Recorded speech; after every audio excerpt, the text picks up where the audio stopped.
Welcome to the Purposeful MD podcast. As a physician, you've sacrificed so much of your life for other people, your patients, your family, your friends, and your colleagues.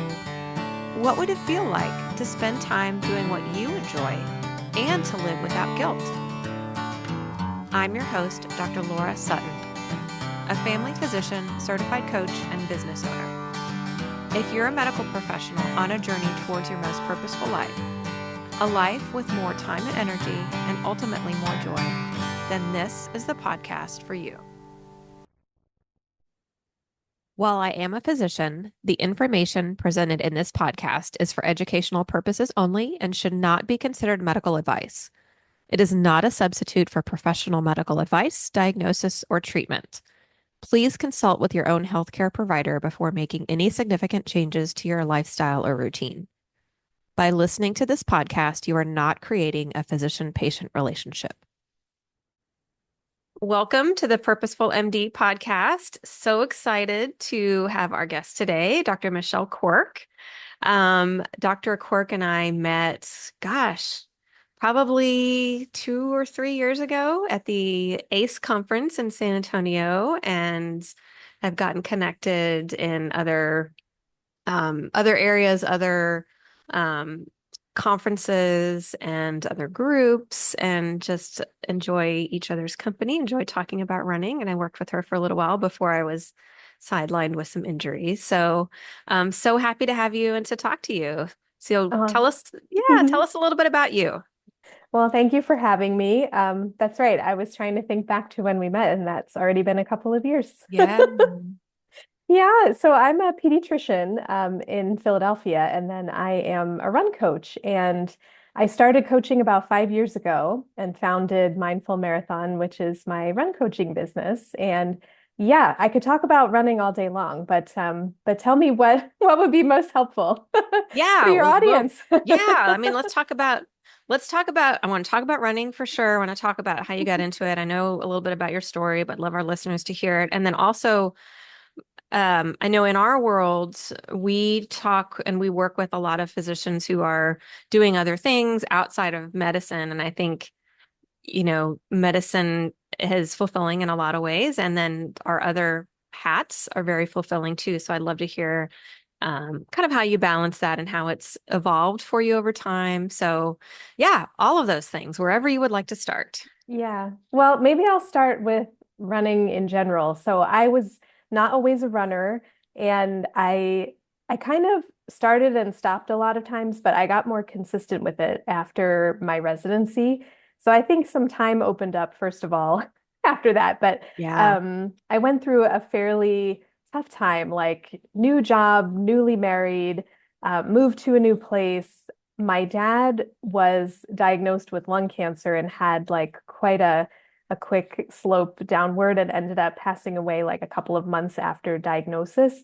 And that all happened like right after residency was over and during that time in your first clinical job. And I think I was definitely burned out, although I didn't have that word back then, but I really thought something was wrong with me and like I should be doing all of these things and adapting well to this change now that I'm done with training. And yet I was very, very unhappy and very tired all the time.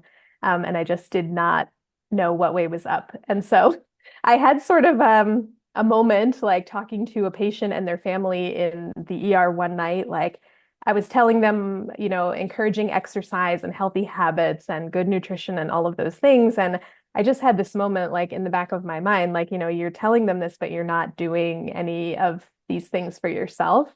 And I like went home, got some sleep, and then the next day I dug some sneakers out of my closet and decided I was like going to go around the block and give running another go, but try it differently. So I went slowly. I said 5 minutes is okay if that's all I can do. I was just a little bit more, I had a lot more grace with myself when I started over that time. And I think that was really why I stuck with it, because I allowed myself the time and realized that it didn't have to be all or nothing. I didn't have to do, 3 miles or 30 minutes and be huffing and puffing and feeling terrible, that I could go about it a different way. So I kept going out there because I liked how I felt. And that was the gateway. Like signed up for a 5K, got my husband to do it, slowly worked my way up to higher mileage. And yeah, eventually I ran a marathon and I thought I was like the least likely person to ever run a marathon. And so if I can do it, anyone can do it. Anyway, a lot happened between then, but that was the Yeah. beginning. Yeah. I thank you for sharing. I love that. And I'm so sorry for the loss of your dad. Oh, thanks. Yeah, but you know what? He's with me on the run a lot, so. Oh, I love that. I love that. It certainly is. Yeah, I love what you said, and you've brought this into so many of your speaking presentations that you've done and your podcast, and we'll talk about that too. And just talking with you about, your what I see you post on social media a lot is run the mile you're in. And so I want to hear a little bit more about that. And I just love how you framed that. Okay, I want to run. And so it's not about trying to run as fast as I can or as much as I can, but enjoying the process, enjoying being out there and honoring where you are, honoring your body, honoring your needs. And so I love that approach. And I think, when I was working with you, that was so helpful for me because I was feeling so like, oh, I'm not as fast as I want to be, or I'm not as fast as I was a few years ago. And, I can't, well, I could have changed that maybe, but it would have taken a lot more, a lot more time and energy than I had to devote to it. And it's really just about enjoying the process. Because if we don't love it, like we were talking the other day, none of us are professional runners. So if we're not Yeah. enjoying it, then why do it? So talk a little bit more about that run the mile that you're in. Yeah. Yeah. I think what kept me going back out there was the feeling, I think, that my mind was going blank. Like I had all of these other things going on and work was hard, things with my dad, that was really hard. And there was no blank space in the day except when I was sleeping, I guess, but but no other blank space. And so that was my time. All I was focusing on was just walking and running and the footsteps and how I was feeling in that moment. And I think that was like the beginning of my journey into mindfulness and what that ended up meaning. But that was what kept me going out there. And I was able to, yeah, I set, small goals for myself, like try to go out for a little bit longer, try to go a little bit further, try to go a little bit faster. But previously, like I would just go out and try to run as fast as I could for 30 minutes and then come back with everything hurting and red in the face and then I would quit for months at a time because it didn't feel good. So the combination of things, how I felt while I was out there, and then also that I wasn't sore, I wasn't working so hard that I couldn't go out the next day. So I think that was an important thing that got me started and kept me going. And you're right. So run the mile you're in. I love that mantra, whether you are a beginner or you are an experienced marathoner, but sometimes at the beginning of anything new that you try, yeah, the mind is a funny thing. And for us who maybe tend toward like the type A perfectionist type, we think we have to have all of the answers and we have to get it right, and that there is only one way to do things. But if you focus on where you are, and that mile that's immediately in front of you, things just seem a lot less daunting. So a marathon, even right now, if I think, I'm not trained up to do a marathon right now, that seems really far away and very overwhelming. But if you focus on, hey, today I'm running 3 miles, and then tomorrow I'm swimming or whatever it is. But if we keep the focus on the moment that we're in and set small goals along the way, we call it like A goal, B goal, C goal. And so you don't have to run the marathon tomorrow. Like that might be Yeah. 6 months, a year, 5 years down the road, but eventually we'll get there. So it's a nice way to keep the focus on the present. And yeah, like I said, dip your toe into mindfulness, and start there. Yeah. Yeah. And I've heard you speak on this as well about how running the that same approach to running also applies to life, right? I mean, if we think back when we were maybe in high school or undergrad and we knew we wanted to be physicians, it felt like this far off goal, but it's step by step. First, you have to get into college and then you have to get your prereqs and then you have to take the MCAT and all these different steps. We don't just go from like 18 years old to attending physician. We have to go do all these steps in between. And if we focus on the end goal, then it can be really daunting. But if we just, okay, what's the next step for me to get there? Then Mhm. it's manageable, it's doable. Yeah. Yeah. And one thing we were talking about before when you had wanted to know about the journey and how I kind of balance things. I like to think that I definitely don't have it figured out, and I'm not sure it's balanced, but it's better than it was. And Mhm. and I think when I started the run coach business, part of me thought that it had to be one or the other. Like I was either going to continue in clinical medicine as a pediatrician, or I was going to give that all up and only become a coach. And I think I struggled with that for a while because I didn't know if I wanted to do that and totally give up practicing medicine. And certainly when I was burned out, I thought that I did. But once I found some balance, I realized like I can actually do both things, and that can be me. Like that can be fine. So Yeah. if anybody's out there like thinking it has to be one or the other, you can do multiple things and it's fine. You Yeah. make the rules. Yeah, that's so cool. And I feel like the time that we've known each other, that you've moved a little bit more into what you would consider balance and that's doable for you. And I think, that's important because you want to be fulfilled and fully present in whatever you're doing, whether that's with your family or whether that's running or coaching or seeing patients or all the other awesome things that you do. So, Yeah. yeah. Yeah. But yeah, you don't have to pick one or the other, I think. Right, right. Yeah, and I feel like, and again, I know we're in this world of physicians that are also, in addition to their practices, doing amazing, cool things. But I hear that a lot, and you probably hear that a lot too from the physicians that you work with about, well, I can't do anything else because I can't take time for my clinical practice or this kind of feeling stuck. And your mission is working with busy professionals, right? And so you're helping them to take that journey and to maybe start a new habit or kind of build up that running habit or increase their mileage or train for a race or whatever that looks like. So how do you start with somebody who is maybe their first timer, they wanted to run for a 5K, or they're a little bit more experienced and they want to do a longer distance race? Where do you start? Yeah, I think starting where you are. So whatever that is, if you are coming from the couch, if you are a regular walker, if maybe I've worked with people who were runners or even competitive runners, like in high school and college, and then, you know, marriage, children, careers, like just kind of put it aside for, I don't know, 10 years, 15 years, and then want to find their way back. So I think working with where you are, and for a lot of those people who were runners in the past, a lot of that is definitely mindset because sometimes we're not as fast as we were when we were younger. So that's a whole other podcast perhaps. But yeah, starting wherever you are. And if it is the couch, like that's okay too. I think expectations for, just how much time you want to devote to this, like in an ideal world, how many minutes a day do you want to walk or run? How many days a week do you want to do that? And what if you have a race goal, like if it is a 5K, give yourself enough time to train for that. So that can be a couple of months, that could be 6 months, depending on where you're starting from. But just knowing that you don't have to rush the process. But of course, if you have like Thanksgiving's coming up, we have lots of turkey trots. So, maybe you want to run a turkey trot next year.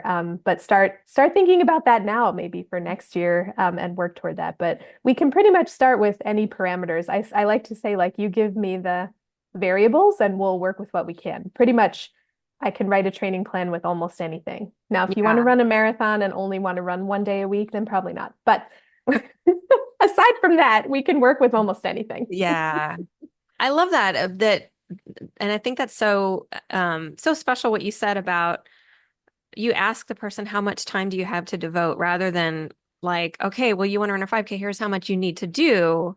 But it's what are your goals and then how much time do you have and kind of working within that. Again, like you said, if somebody's only running once a week, probably aren't going to run a marathon on that training, but really working within their busy lives and their schedule and whatever's going on with them at that stage in life.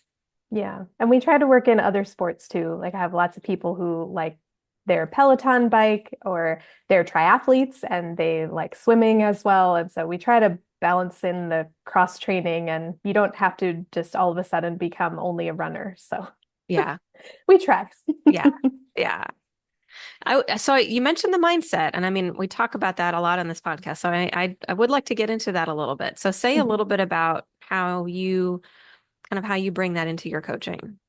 Yeah, I think so as you know, I have this questionnaire that I give to all of my runners, and a lot of these questions are in there. So part of it is for the training and like all of the variables. And then part of it is where do you see yourself now? Where do you want to get to? And sometimes people don't know, and that's okay too, or they've never thought about these questions before. So a lot of the coaching that I do, um, our dear friend Erin Wiseman, shout out to her. She Yes. always says that my tagline should be, it's not about the running. And I always laugh and tell her that I'm not sure anyone will sign up if that is the tagline. But she's right though, because the coaching calls are really never about the running. Mm-mm. It's about balancing all of the other things and going through rough patches and how do we navigate that? How do we navigate the negative self-talk that comes up if maybe we're not able to do a run one day, something comes up and we have to skip it. What Mhm. happens if we have a speed workout, but we're not able to hit the paces? And does that kind of derail us for the rest of the day? And we feel bad about running, which is really not what we want to do. So a lot of the mindset comes in on the coaching calls, and really trying to focus on the wins and what we can learn from maybe the other things that previously might have gotten us down. Yeah. I love that you talk about celebrating the wins. That is something that we as physicians, as busy people, we just don't do that enough. And the more that we can prime our brains to look for those wins, then we can start to see that, oh, maybe these other things weren't really, they don't really matter that much. But hey, look at how far I've come. Look at what I've been able to do. Maybe I hit a new distance that I've never hit before. Maybe I've run 3 times this week and I've never done that before. Just whatever those wins are, celebrating those and taking the not so good stuff that comes up throughout any training cycle or running journey is, yeah, that's going to happen. I mean, I know we've talked about professional runners that we both admire, and they have all had their setbacks. I mean, I think we've talked about the books, right? We've read like Kara Goucher and Des Linden and Dina Castor. I mean, I've read their books, and they all had setbacks. It just happens. It's just a part of life, and so we can't dwell on them. We use them as data. Okay, is there something we need to adjust? At least that's how I think of it now when I'm encountered setbacks in any aspect of life is what can I learn from this and how can I move this forward and not dwell on it.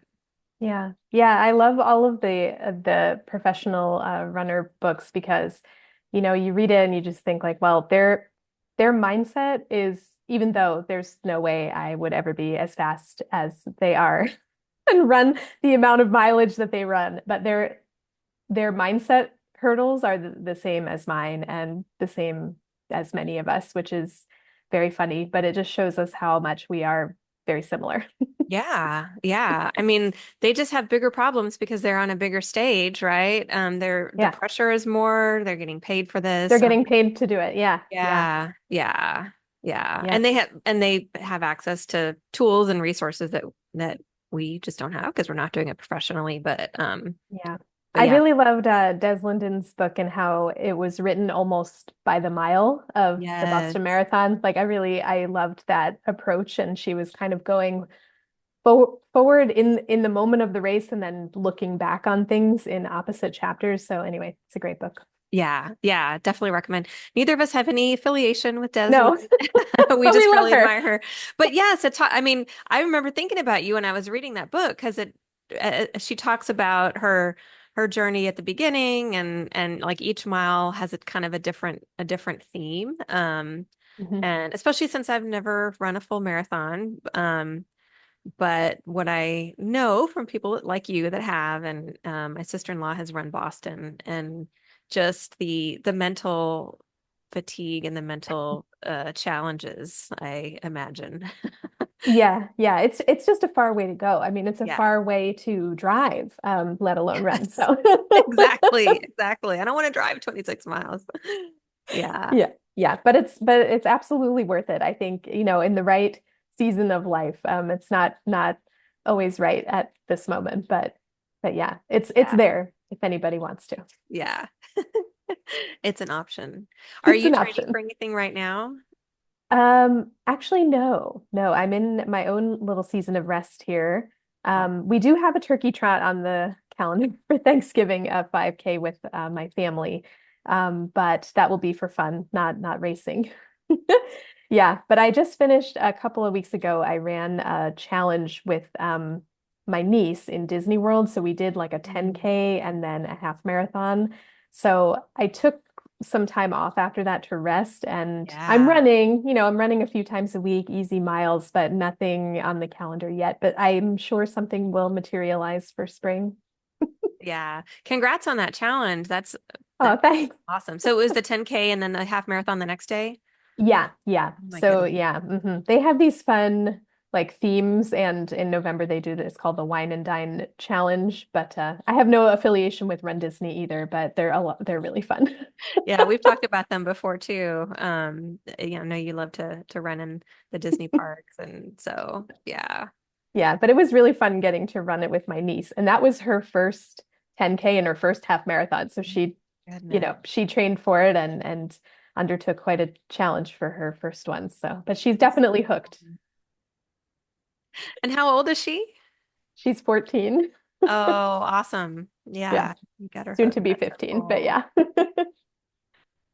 That's so cool. Yeah. So where are you? What's next for you in your coaching and your practice and your life? That's a great question. I think I would like to. I would like to do more coaching over time and a little bit less doctoring. So I'm a part-time pediatrician right now. I would just like to kind of slowly maybe decrease the time at the office and increase coaching time. So we'll see where it goes. I haven't set any sort of time limit on that, but this year ahead will be 2025. But I'm planning to I have a group program for beginners called Ready, Set, Run. So we'll do that like the first part of the year. And then I have a movement retreat in September. So next September 2025. That's already on the calendar. So there's definitely things that are already set in motion, but Yeah. we'll see where it goes as the Yeah. year gets going. Yeah. And you started your own podcast not too long ago. I know that was a Yes. big milestone for you. So congrats. Thank you. Yes, yes. I had the YouTube channel for quite a while, and various friends and fans and my husband really they were really pushing for the podcast for a long time. So we're about, I don't know, I think 12 episodes in now. So yes, have a listen, the Mindful Marathon podcast. But if you prefer YouTube, all the interviews are over there too. Yeah. We'll link to both of those. So awesome. Well, where can people find you if they want to reach out to you and learn more about you or work with you? Yeah, probably the best place is on the website. It's mindfulmarathon.com, and there's a hyphen between mindful and marathon. And on social media, I mostly hang out on Instagram, and it's at mindful.marathon. But you can find all the links on the website too. Yeah. Awesome. Anything else you'd like to share, Michelle? I think we'll just leave it on a positive note that it's okay wherever you are starting from. And currently, if you're listening from the couch, that is a-okay too. But just lace up the sneakers and get started. Like that is how I started 12 years ago. And here we are. I love it. I love it. Yeah. Yes. Thank you so much for being on. So great to talk to you. Yeah. Thank you so much for having me. And thank you for your podcast. I know it's helping a lot of busy women physicians out there. Thank you. Thank you for watching The Purposeful MD on YouTube. If you like what you see, please like and subscribe. Please also visit www.thepurposefulmd.com for free downloads or to discuss working with me as your coach.